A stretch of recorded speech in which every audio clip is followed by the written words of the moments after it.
അമേരിക്കയുടെ ഒരു പുതിയ പ്രഖ്യാപനം കേട്ടിട്ടാണ് പലർക്കും ഒരു ഞെട്ടലുണ്ടാകുന്നത്. അതായത് റിലയൻസുമായിട്ട് ചേർന്നിട്ട് ഒരു പുതിയ റിഫൈനറി അമേരിക്കയിൽ സ്ഥാപിക്കാൻ പോകുന്നു. പറയുന്നത് പ്രസിഡന്റ് ഡൊണാൾഡ് ട്രംപ് തന്നെയാണ്.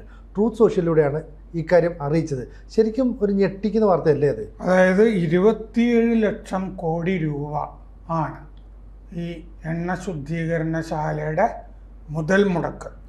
അതായത് $300 ബില്യൺ എന്നാണ് പറഞ്ഞിരിക്കുന്നത്. എന്ന് പറഞ്ഞാൽ ലോകത്തിലെ ഏറ്റവും വലിയ എണ്ണ ശുദ്ധീകരണശാല ഇന്ത്യയുമായിട്ട് സഹകരിച്ചല്ലേ? ഇപ്പോൾ റിലയൻസിൻ്റെ ആണ് ലോകത്തിലെ ഏറ്റവും വലിയ എണ്ണ ശുദ്ധീകരണശാല. ഏത്? ഗുജറാത്തിലെ ജാംനഗറിലത്. അത് ലോകത്തിലെ ഏറ്റവും വലുതാണ് അല്ലേ? അതെ അതെ. അപ്പോൾ അതുകൊണ്ടായിരിക്കും റിലയൻസിനെ തന്നെ കൂട്ടുപിടിച്ചത്. അപ്പോൾ അംബാനി മറ്റേ സത്യപ്രതിജ്ഞ ചടങ്ങിനൊക്കെ അത് കഴിഞ്ഞുള്ള വിരുന്നിനൊക്കെ ക്ഷണം ഉണ്ടായിരുന്ന ആളല്ലേ അതെ, മുകേഷ് അംബാനി. അപ്പോൾ മുകേഷ് അംബാനിക്ക് നന്ദിയും പറഞ്ഞിട്ടുണ്ട് സോഷ്യലിൽ ഇതിൽ നിക്ഷേപിക്കുന്നതിൽ.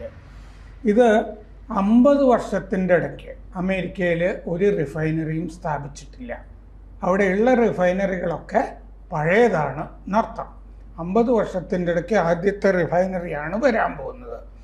അപ്പോൾ ഇത് ടെക്സസിലെ ബ്രൗൺസ്വിൽ പോർട്ടിലെ ബ്രൗൺസ്വില്ലിലാണ് ഈ എണ്ണ ശുദ്ധീകരണശാല വരാൻ പോകുന്നത്. ടെക്സസിലാണ്. അപ്പോൾ എണ്ണ, ഗ്യാസലിൻ ഇതിൻ്റെയൊക്കെ വില കുറയ്ക്കാനുള്ള ഒരു ശ്രമത്തിൻ്റെ ഫലം കൂടിയാണ് ഇത്. ഇപ്പോൾ ഈ പ്രഖ്യാപനം വരുന്നത്.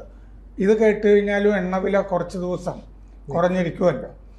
അപ്പോൾ ഇത് ഈ ഹോർമുസിൽ അകമ്പടി ടാങ്കറുകൾക്ക് അകമ്പടി ഞങ്ങൾ സേവിക്കുന്നൊക്കെ പീറ്റർ ഹെക്സത്തൊക്കെ പറഞ്ഞിരുന്നില്ലേ പ്രതിരോധ സെക്രട്ടറി? അതെ. ഒന്നും സംഭവിച്ചില്ലല്ലോ. അങ്ങനെ പറഞ്ഞിരുന്നു. അതുപോലെ അവിടെ ഈ കരുതൽ ശേഖരം ഉണ്ട് എണ്ണ അമേരിക്കയിൽ. അതിൽ നിന്ന് കുറെ റിലീസ് ചെയ്യും പ്രശ്നങ്ങൾ വന്നാൽ എന്നും കേൾക്കുന്നുണ്ട് ഇപ്പോൾ. അപ്പോൾ ഈ പദ്ധതി, ഈ റിഫൈനറി പദ്ധതി ശരിക്ക് ഡാലസിലെ എലമെന്റ് ഫ്യൂവൽസ് 2024 ജൂണിൽ പ്രഖ്യാപിച്ചിരുന്നതാണ് ഒറിജിനലായിട്ട്. ഇപ്പോൾ അവരല്ല ഇത് നടപ്പാക്കുന്നത്. ഒറിജിനലി എലമെന്റ് ഫ്യൂവൽസ് എന്ന് പറഞ്ഞ എണ്ണ കമ്പനി, ഡാലസിലെ കമ്പനിയാണ്. അവർ 2024 ജൂണിൽ ടെക്സാസിൽ പ്രഖ്യാപിച്ചിട്ട് സൈറ്റ് പ്രിപ്പറേഷൻ, ഈ സ്ഥലമൊക്കെ വൃത്തിയാക്കി ഇതിന് പെർമിഷനൊക്കെ നേടിയതാണ്, അനുമതിയൊക്കെ നേടി ഇരിക്കുന്നതാണ്. 1,60,000 ബാരൽ ഒരു ദിവസം ആണ് ഉൽപ്പാദനം ലക്ഷ്യമിടുന്നത്. ഒരു ദിവസം 1,60,000 ബാരൽ. ഇനി ഇത് ചെയ്യാൻ പോകുന്നത് അമേരിക്ക ഫസ്റ്റ് റിഫൈനിങ് എന്ന് പറഞ്ഞ കമ്പനിയാണ് റിലയൻസിൻ്റെ കൂടെ ഇതിന് ചെയ്യാൻ പോകുന്നത്. അമേരിക്ക ഫസ്റ്റ് റിഫൈനിങ് ഈ വർഷം പകുതിയോടുകൂടി ഈ പണി തുടങ്ങും എന്നാണ് പറയുന്നത്. 20 വർഷത്തെ കരാറാണ് റിലയൻസുമായിട്ട് ഒപ്പുവെക്കുന്നത്. റിലയൻസിനും മറ്റേ എണ്ണ അവർക്ക് ജാംനഗറിലൊക്കെ ഉണ്ടല്ലോ. അപ്പോൾ അമേരിക്കൻ എണ്ണ റിലയൻസിന് വിൽക്കുന്നുണ്ടാവും, അവിടെ തന്നെ ശുദ്ധീകരിക്കുന്നുണ്ടാവും. അതുപോലെ വെനസ്വേലയിൽ നിന്നുള്ള എണ്ണയും ശുദ്ധീകരിക്കുക ലക്ഷ്യമായിരിക്കും. കുറെ കഴിഞ്ഞ് ഇറാനിൽ നിന്ന് വരും എന്നും ആഗ്രഹിക്കുന്നുണ്ടാവും. അപ്പോൾ ഇത് ഈ എനർജി വലിയ ഈ ഊർജ വികസനം വലിയ തോതിൽ അമേരിക്ക ഉദ്ദേശിക്കുന്നുണ്ട്. എണ്ണ, ഗ്യാസ്, കൽക്കരി ഈ മേഖലയൊക്കെ ഇതൊക്കെ ചൈനയും ചെയ്തുകൊണ്ടിരിക്കുന്നതാണ്. അപ്പോൾ കഴിഞ്ഞ ഒരു ദശകത്തിൽ അവിടെ എണ്ണ ഉൽപ്പാദനം കാര്യമായിട്ട് കൂടിയിട്ടുണ്ട് അമേരിക്കയിൽ. പക്ഷേ റിഫൈനറികളൊക്കെ പഴയതാണ്. അതുകൊണ്ട് പുതിയത് കുറേ വെട്ടിപ്പിടിക്കുന്ന എണ്ണയും കൂടി ഉണ്ടല്ലോ, അതും കൂടിയൊക്കെ റിഫൈൻ ചെയ്യാനുള്ള ഒരു പുതിയ ശുദ്ധീകരണശാല. അപ്പോൾ ഇത് നമ്മൾ ബ്രണ്ട് ക്രൂഡ് എന്നൊക്കെ പറയാറുണ്ടല്ലോ സാധാരണ. ഇത് അമേരിക്കയിലെ ഷെയിൽ ഓയിൽ ആണ് ഇവിടെ ശുദ്ധീകരിക്കുക എന്നാണ് ഇപ്പോഴത്തെ റിപ്പോർട്ടുകൾ വരുന്നത്. 2000-ൻ്റെ മധ്യത്തിൽ $2.5 ബില്യൺ ഒരു പ്ലാൻ ഉണ്ടായിരുന്നു ഈ എണ്ണ ശുദ്ധീകരണശാലകൾക്ക് വേണ്ടി. അത് അരിസോണയിലെ ക്ലീൻ ഫ്യൂവൽസ് യൂമ എന്ന കമ്പനിയാണ് അങ്ങനെ ഒരു പദ്ധതിയായിട്ട് വന്നിരുന്നത്. അവർ മെക്സിക്കൻ കനേഡിയൻ എണ്ണ ശുദ്ധീകരിക്കാമെന്നാണ് വിചാരിച്ചിരുന്നത്.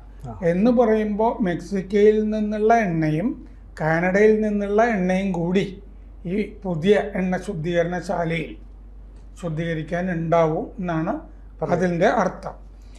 അപ്പോൾ ഈ ഫീനിക്സിന് തെക്ക് ഒരു ശുദ്ധീകരണശാല സ്ഥാപിക്കാനായിരുന്നു അന്ന് ഉദ്ദേശിച്ചിരുന്നത്. ആ പദ്ധതി നടന്നില്ല, കാരണം അവർക്ക് ഫണ്ട് കിട്ടിയില്ല, ഉദ്ദേശിച്ച ഫണ്ട് കിട്ടിയില്ല. ക്ലീൻ ഫ്യൂവൽസിൻ്റെ അരിസോണയിലെ 2.5 ബില്യൺ പദ്ധതി നടന്നില്ല.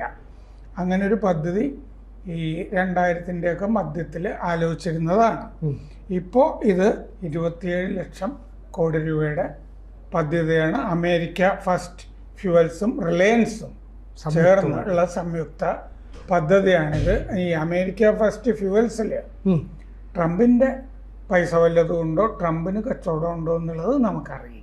അപ്പോൾ ഈ എണ്ണ വ്യാപാര മേഖലയുമായി ബന്ധപ്പെട്ട് ഇന്ത്യ വലിയ പ്രതിസന്ധിയിലാണ്, ഇന്ത്യക്ക് വലിയ പ്രശ്നമുണ്ടെന്ന് പറയും. പക്ഷേ നമ്മൾ എല്ലാ രാജ്യങ്ങളുമായിട്ട് ഇപ്പോൾ ഏതാണ്ട് 60ഓളം രാജ്യങ്ങളുമായിട്ട് വരെ എണ്ണ വ്യാപാരത്തിൽ ഏർപ്പെടുന്നുണ്ട്. ഇവിടെ നമ്മൾ എണ്ണ ശുദ്ധീകരിക്കാനായിട്ട് അമേരിക്കയുമായിട്ടൊരു ടൈപ്പ് ഏർപ്പെടുന്നു, നമ്മുടെ ഒരു കമ്പനി അതിനകത്ത് വരുന്നു എന്നൊക്കെ പറഞ്ഞാൽ ലോക രാജ്യങ്ങൾ നമ്മളുടെ ഈ മേഖലയിലുള്ള വികസനത്തെ അല്ലെ വളർച്ചയൊക്കെ അംഗീകരിക്കും, അല്ലെങ്കിൽ പിന്നെ അമേരിക്ക നമ്മളെ സ്വീകരിക്കില്ലല്ലോ. അതൊരു വലിയ നേട്ടം. അതിനിവിടെ എണ്ണക്ഷാമമൊന്നും കാര്യമായിട്ടുണ്ടാവില്ല. അതൊക്കെ നമ്മൾ റഷ്യയുമായിട്ടൊക്കെ നേരത്തെ തന്നെ ഈ പല ഘട്ടങ്ങളിലും ഈ പ്രശ്നങ്ങളൊക്കെ ഉണ്ടാകുമ്പോഴുമൊക്കെ 1973 മുതൽ നമുക്ക് റഷ്യയുമായിട്ട് ഇതിൻ്റെ കരാറുകളും ഇടപാടുകളും ഒക്കെ ഉണ്ട്. അപ്പോൾ അതങ്ങനെ നടത്താനുള്ള പരിപാടികൾ, എണ്ണക്ഷാമം ഇല്ലാതെ പോകാനുള്ള പരിപാടികളൊക്കെ നമ്മുടെ കയ്യിലുണ്ട്. മാത്രമല്ല ഈ റഷ്യയിൽ നിന്ന് എണ്ണ ഇങ്ങനെ വാങ്ങാതിരുന്നു കഴിഞ്ഞാൽ എണ്ണയുടെ വില കൂടിക്കൊണ്ടിരിക്കും. അത് യുക്രൈൻ യുദ്ധം കൊണ്ട് തെളിഞ്ഞതാണ്. ഇന്ത്യ റഷ്യൻ എണ്ണ വാങ്ങിയത് കൊണ്ടാണ് ലോകത്തിൽ എണ്ണ വിലയെ, എണ്ണ വിപണിയെ പിടിച്ചു നിർത്തിയത് എന്നുള്ളതൊരു വാസ്തവമാണ്. ഇന്ത്യ ഇത് എങ്ങനെ തരണം ചെയ്യുന്നുള്ളത് നമുക്ക് വേറെ ചർച്ച ചെയ്യാം.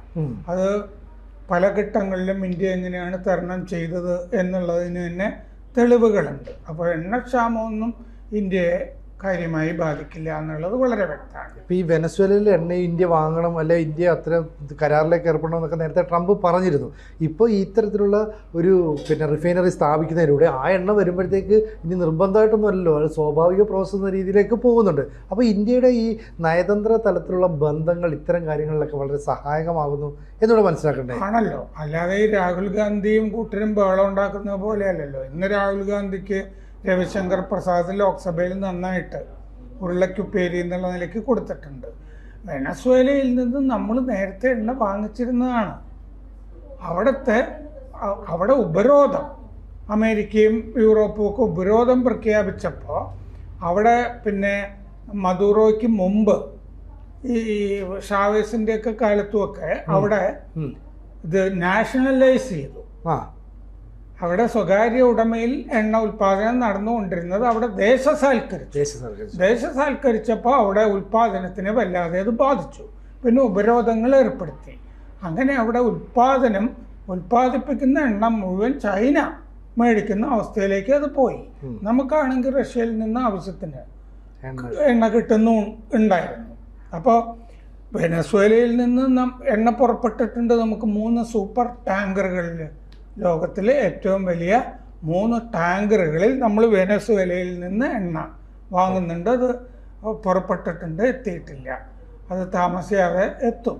അത് നമ്മൾ അമേരിക്കയിൽ നിന്നും എണ്ണ വാങ്ങുന്നുണ്ട്. പിന്നെ റഷ്യയിൽ നിന്ന് എണ്ണ നമ്മൾ പലതരത്തിലും നമുക്കത് ശീലമുണ്ട്. 1973 മുതൽ ഗോസ്റ്റ് ഫ്ലീറ്റ് വഴിയെങ്കിൽ ഗോസ്റ്റ് ഫ്ലീറ്റ്, ഇറാനിൽ നിന്നും നമ്മൾ എണ്ണ വാങ്ങും അങ്ങനെയാണെങ്കിൽ. അപ്പോൾ ഇറാനിലെ പ്രശ്നം പരിഹരിച്ച് കഴിയുമ്പോൾ ഇറാനിപ്പോൾ അതിൻ്റെ എണ്ണയുടെ 90% ചൈനയ്ക്കാണ് വിൽക്കുന്നത്. അപ്പോൾ ഇനി അവിടെയും ഈ മറ്റേ കീഴടക്കി കഴിഞ്ഞാൽ, അമേരിക്ക കീഴടക്കി കഴിഞ്ഞാൽ അവിടെയും സ്വകാര്യ ഉടമയിൽ എണ്ണ ഉൽപ്പാദനം സ്വകാര്യ അമേരിക്കൻ കമ്പനികളൊക്കെ ചെല്ലുമായിരിക്കും. ഉടനെ ഒന്നും ചെല്ലില്ല. കാരണം അമേരിക്കൻ എണ്ണ ഭീമന്മാരുടെ മീറ്റിംഗ് വിളിച്ചിരുന്നു മദുറോയെ അറസ്റ്റ് ചെയ്ത ശേഷം. ഞങ്ങളൊന്നും വെനസ്വേലയ്ക്കില്ല എന്നവർ വ്യക്തമാക്കി. അവിടെ രാഷ്ട്രീയ അസ്ഥിരതയാണ്. ആ രീതിയിൽ നമുക്ക് ഈ പാകിസ്ഥാനിലേക്ക് ആരും പോവില്ലല്ലോ ഇല്ല ഇല്ല എന്ന് പറഞ്ഞതുപോലെ പാകിസ്ഥാനിൽ എണ്ണ ഉണ്ടെന്നാണ് ട്രംപ് തന്നെ പറയുന്നത്, എണ്ണ ശേഖരം. പക്ഷേ അത് ടാപ്പ് ചെയ്യാനായിട്ട് ആരും തയ്യാറല്ല. അവിടെ രാഷ്ട്രീയ അസ്ഥിരതയുണ്ട്, ബലൂജികളുടെ വെടികൊള്ളും എന്ന് പറഞ്ഞതുപോലെ അവിടെ നടക്കില്ല. പക്ഷേ ഈ റിഫൈനറിയുടെ ഒരു ഗുണം എന്താണെന്ന് വെച്ചാൽ ജാംനഗറിൽ അവർക്ക് ഓൾറെഡി റിഫൈനറി ഉണ്ട്. അപ്പോൾ അതുകൊണ്ട് അമേരിക്കയിലും കൂടി ലോകത്തിലെ ഏറ്റവും വലിയ എണ്ണ ശുദ്ധീകരണശാല വരുമ്പോൾ ലോകത്തിലെ 2 വലിയ എണ്ണ ശുദ്ധീകരണശാലകൾ അത് റിലയൻസുമായിട്ട് ബന്ധപ്പെട്ടതാണ് എന്നുള്ള ഒരു അവസ്ഥ വരുന്നു.